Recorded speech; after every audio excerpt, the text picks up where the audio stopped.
Como conseguir o auxílio-doença em 2025, agora chamado de benefício por incapacidade temporária. Eu sou Salomão Boanerges, advogado, especialista em INSS. Fui servidor do INSS por muitos anos, mas hoje só atuo com a advocacia. O nosso escritório já ajudou milhares de trabalhadores no Brasil inteiro a conseguir os seus direitos no INSS.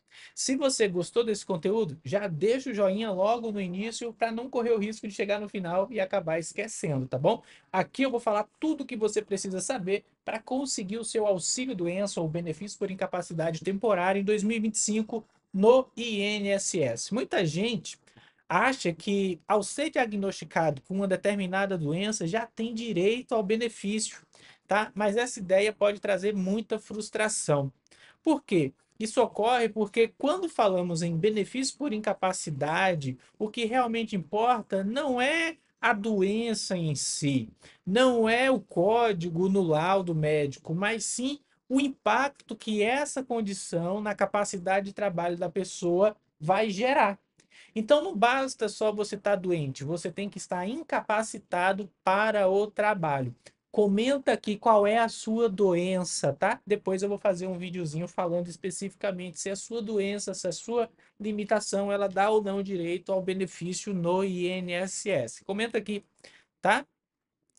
Nesse vídeo de hoje eu vou esclarecer tudo o que você precisa saber sobre esse benefício, explicando como é que ele funciona, quais os documentos que são essenciais e o que você pode fazer para aumentar a sua chance de ter aprovação no INSS. Então seja muito bem-vindo, muito bem-vinda. Eu sou Salomão Boanerges, advogado, especialista no INSS e você está no canal Explicando o INSS. Se você precisar tirar alguma dúvida ou falar com a nossa equipe, nosso WhatsApp está aqui na tela. Fique à vontade para entrar em contato conosco. Nossos atendimentos são online no Brasil e no exterior, não importa onde você estiver, a gente pode te ajudar com o INSS, tá? Se é a sua primeira vez aqui no canal, aproveita para se inscrever e deixar a sua dúvida, porque nós sempre lemos os comentários e fazemos os vídeos com base nos comentários. Daqui a pouco, inclusive, eu vou responder alguns comentários. Bom, hoje a gente vai falar sobre o auxílio-doença, ou melhor, sobre o benefício por incapacidade temporária. Esse é o nome correto, atual desse benefício. Você sabia que esse benefício ele mudou de nome? Antes ele era auxílio-doença, tá? E essa alteração ela foi muito positiva, tá? A alteração de nome de auxílio-doença para benefício por incapacidade, porque ela ajudou a esclarecer melhor a finalidade para quem vai receber aí esse benefício para a população em geral. Até 2019 ele era chamado de auxílio-doença, tá? E esse nome gerava confusão, porque muita gente acreditava que bastava estar doente, tá? E muita gente ainda acredita nisso, que apenas ter um diagnóstico médico ou estar em tratamento seria suficiente para garantir esse benefício, mas não é verdade, tá joia? O foco desse benefício não é a doença, mas sim a incapacidade que ela gera. Então presta muita atenção, né? Ou seja, o que o INSS avalia é se a pessoa está temporariamente impossibilitada de exercer suas atividades profissionais habituais, tá? Um exemplo simples é o seguinte: uma dona de casa que desempenha as atividades domésticas diariamente também pode ter direito ao benefício caso ela fique incapacitada para realizar essas tarefas devido à condição de saúde. O objetivo dessa proteção previdenciária é justamente garantir o suporte financeiro enquanto a pessoa não consegue trabalhar. Daí você vai me falar assim, doutor Salomão, mas uma dona de casa, ela não está trabalhando. Ela não está trabalhando, ela está trabalhando, ela não está tendo remuneração, mas ela está trabalhando, tá? E se ela ficar incapaz para as atividades, ela tiver ali uma incapacidade temporária para as atividades do dia a dia, ela vai ter direito sim ao auxílio doença. É por isso que você, dona de casa que está aqui me assistindo, se você paga como facultativa e fica doente e a doença te gera uma incapacidade, você vai ter direito ao benefício, tá? Mas será que apenas estar incapacitado já é o suficiente para receber esse benefício? A resposta é não. Tá? A incapacidade ela é o requisito mais importante, mas existem outros critérios que precisam ser atendidos. E a gente vai falar um por um deles aqui. Antes da gente avançar, quero reforçar o pedido. Deixa o seu joinha aqui no vídeo, isso ajuda a gente demais. E para que eu saiba de onde você é, comenta aqui qual é a cidade, o estado de onde você está falando. Tá bom?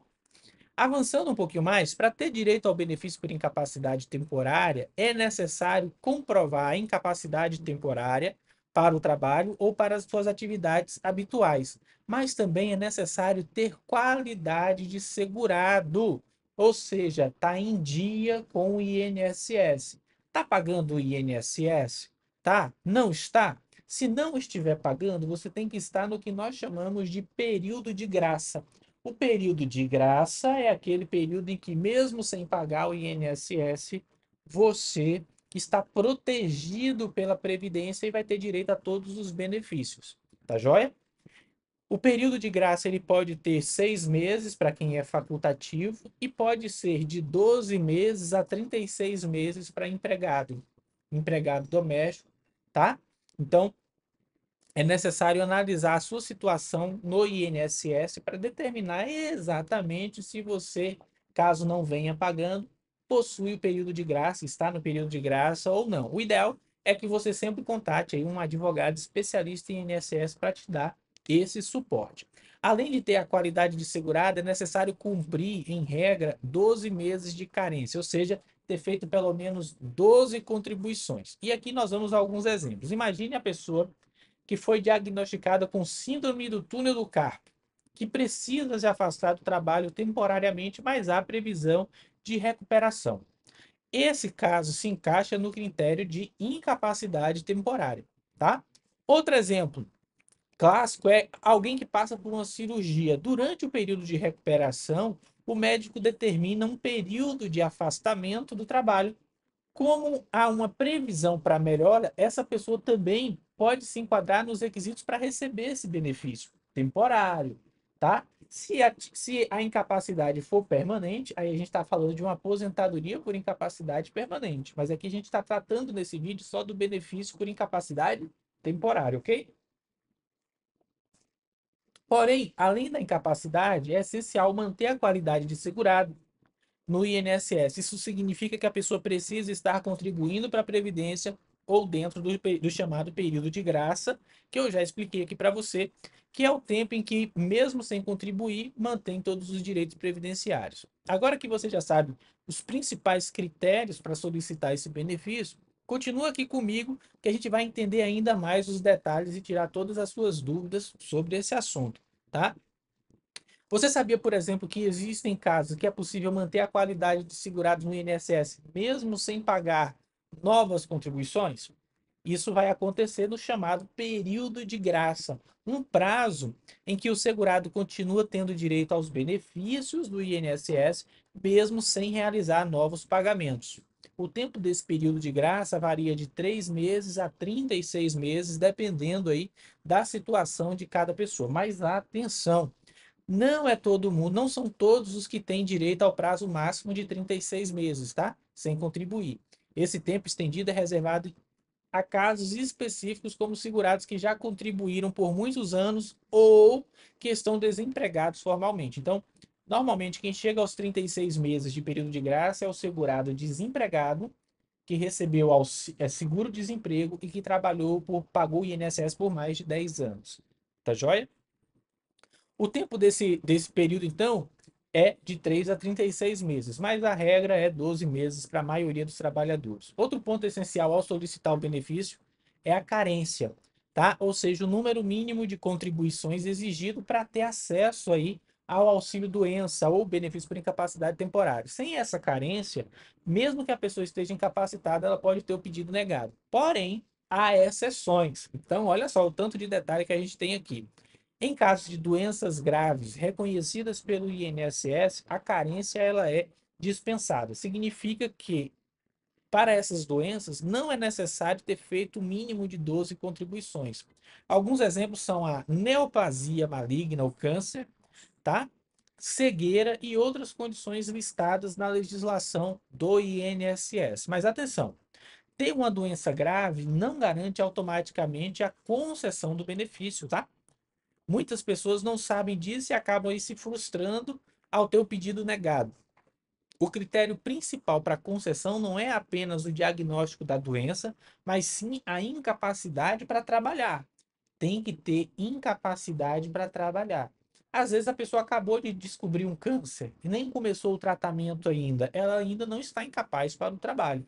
Ela precisa iniciar o tratamento, ela precisa ficar fraca fisicamente para então estar incapacitada para o trabalho e aí sim ser afastada das atividades. E como é que o INSS avalia essa incapacidade? Bom, através de documentação médica, primeiro ponto, tá? Um simples atestado pode não ser aí o suficiente. E o documento precisa ser completo, detalhado, contendo informações como diagnóstico da doença e seu CID, né, que é o Código Internacional de Doenças, a indicação de incapacidade temporária ou permanente, o tempo estimado de afastamento recomendado pelo médico, por exemplo, 60, 90 dias, né? E preferencialmente um médico especialista na área da enfermidade assinando o laudo. Então, se o seu problema é do coração, você tem que ter um cardiologista assinando aí esse seu laudo médico, tá? Um laudo bem estruturado pode agilizar a análise do seu pedido e até mesmo evitar a necessidade de uma perícia presencial no INSS. Nos últimos anos, a gente teve mudanças importantes aí no processo de requerimento desse benefício.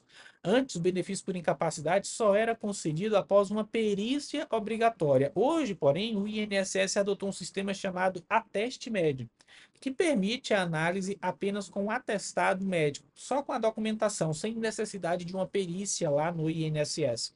Se a documentação estiver correta, tá? E bem elaborada, o segurado pode receber o benefício sem precisar passar pela perícia presencial. Se você está buscando esse benefício, fique atento, muito atento aos detalhes. Ter os documentos certos pode fazer toda a diferença. Se você precisar se afastar por motivo de saúde, pode ter direito ao benefício por incapacidade do INSS. Em alguns casos, tá?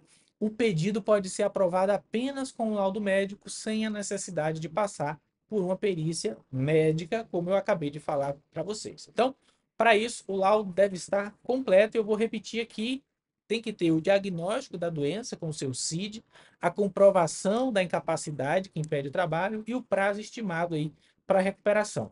Se esses requisitos forem atendidos, o INSS pode conceder o benefício com base na análise documental, tá? No entanto, essa modalidade de concessão de benefício tem algumas limitações. O segurado não pode, por exemplo, pedir prorrogação do benefício dessa forma, e há um prazo máximo para recebê-lo sem passar pela perícia. Além disso, nem todas as situações são resolvidas apenas com laudo médico, tá? Essa mudança foi implementada para agilizar os pedidos e reduzir o tempo de espera no INSS. Antes, muitas pessoas aguardavam meses por uma perícia, o que era um problema, tá? Para quem estava ali já incapacitado. Afinal, se o benefício é temporário, é essencial que ele seja concedido enquanto a pessoa está realmente precisando, tá? Então imagine um segurado, um trabalhador incapacitado e apresenta o laudo indicando ali um afastamento de 90 dias. Se a perícia for marcada para daqui 5 meses, né? Depois, a incapacidade já pode até ter terminado, né? E o benefício pode ser negado simplesmente porque a avaliação foi feita tarde demais, tá? Por outro lado, essa mudança também trouxe alguns desafios, como o aumento de fraudes. Algumas pessoas passaram a apresentar atestados sem veracidade, o que tornou o controle mais rigoroso. Ainda assim, a análise documental tem se mostrado eficiente em muitos casos, pois realmente acelera a concessão do benefício. Mas se o perito avaliar a documentação e decidir que não há incapacidade, o segurado ainda tem opções. Primeiro, se o seu pedido for negado, não significa que acabou, tá? Você pode seguir dois caminhos principais. O primeiro é um recurso administrativo no INSS solicitando a reavaliação do pedido, tá? Mas quando é pela perícia médica, nós não recomendamos fazer o recurso porque demora muito e normalmente é negado.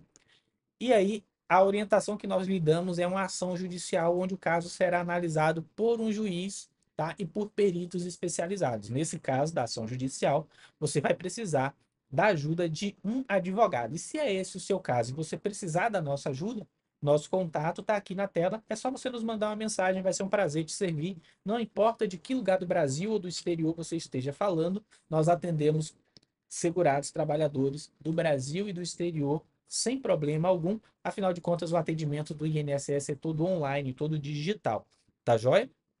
Mas qual desses dois caminhos é melhor? Depende do motivo da negativa, tá? Se o INSS alegou que você não tem qualidade de segurado, mas você tem, você pode recorrer e isso resolve. Se o benefício foi negado por falta de carência, mas sua doença dispensa a exigência, um recurso também pode corrigir o erro. Agora, se o problema foi a perícia médica, então a melhor opção é buscar a justiça, pois no processo judicial você passará por uma nova perícia e uma perícia especializada. Tá joia? No caso de doenças complexas, onde há de uma condição incapacitante, o segurado pode até mesmo passar por múltiplas perícias. Por exemplo, alguém com depressão grave e problema ortopédico pode precisar de avaliações separadas por um psiquiatra e um ortopedista, pois ambas condições influenciam aí a incapacidade. E atenção, processos judiciais, eles levam tempo, tá? Depois que a ação é protocolada no INSS, ou é protocolada na Justiça, o INSS é notificado, a perícia é agendada e o perito avalia o caso, e só então o juiz toma uma decisão. Por isso, entender seus direitos e apresentar a documentação completa pode fazer toda a diferença no sucesso do seu pedido. Se precisar de orientação, busque aí uma orientação especializada de advogado que atue especificamente com o INSS. E se você tiver dúvidas sobre esse seu caso e quiser falar com a nossa equipe, o nosso contato está aqui na tela. É só você nos mandar uma mensagem e nós vamos te atender no WhatsApp, tá? Quando o segurado ele entra com um processo na justiça para obter um benefício por incapacidade, o laudo médico é um dos documentos mais importantes, tá, pessoal? E ele vai ser analisado por todas as partes envolvidas e qualquer dúvida pode levar à necessidade de esclarecimentos adicionais. Em algumas situações, em alguns casos, o perito responsável pela perícia judicial pode deixar de responder algumas perguntas que foram feitas no início do processo. Quando isso acontece, é possível solicitar que ele preste novos esclarecimentos, pois as respostas chamadas de quesitos, tá, podem ser determinantes para confirmar o direito ao benefício. Mas quem realmente precisa reconhecer esse direito? O juiz, que é quem analisa o processo e toma a decisão final. Dentro de um processo judicial, existem três partes principais: o segurado, trabalhador, que é representado pelo seu advogado, o INSS, que tentará reduzir ou negar o benefício, e o juiz, que avaliará os argumentos e as provas apresentadas para decidir o caso. Na grande maioria dos casos, o juiz segue a conclusão da perícia médica.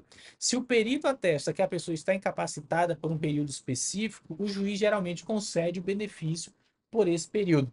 E aí é muito importante o papel do advogado, porque é ele que vai conduzir o perito médico com as perguntas que vão demonstrar as respostas que geram a incapacidade para o requerimento de benefício por incapacidade.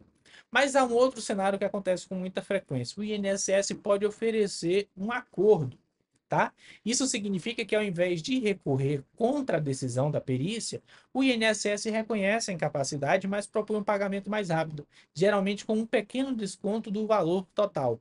Tá? Dependendo do caso, o desconto pode ser pequeno, cerca de 5% do valor, e vale a pena para quem quer receber logo.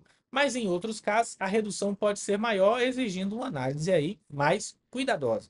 Por isso, antes de aceitar um acordo do INSS, é importante fazer os cálculos e considerar quanto do valor será reduzido.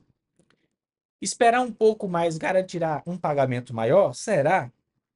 A documentação está forte o suficiente para obter uma decisão favorável da justiça? Tudo isso o seu advogado vai analisar. Agora, se a incapacidade não é temporária, mas total e permanente, o benefício mais adequado não é o auxílio-doença, mas sim a aposentadoria por invalidez. Só que a aposentadoria por invalidez será tema de um próximo vídeo aqui no nosso canal. Então, para você não perder o próximo vídeo, onde nós falaremos exclusivamente da aposentadoria por invalidez, se inscreve aqui no nosso canal, tá? Ativa o sininho para receber as suas notificações. E agora que chegamos ao final desse vídeo, se você gostou do conteúdo, deixa o joinha até aqui, tá bom? Se você ficou com alguma dúvida, comenta que nós vamos te responder nos próximos vídeos, tá? E se ainda não está inscrito aqui no nosso canal, se inscreve para você ficar sabendo de todos os seus direitos no INSS. Afinal de contas, aqui nós explicamos o INSS. Um grande abraço, Deus abençoe a todos e não se esqueça, quem tem fé não precisa de sorte. Tchau, tchau.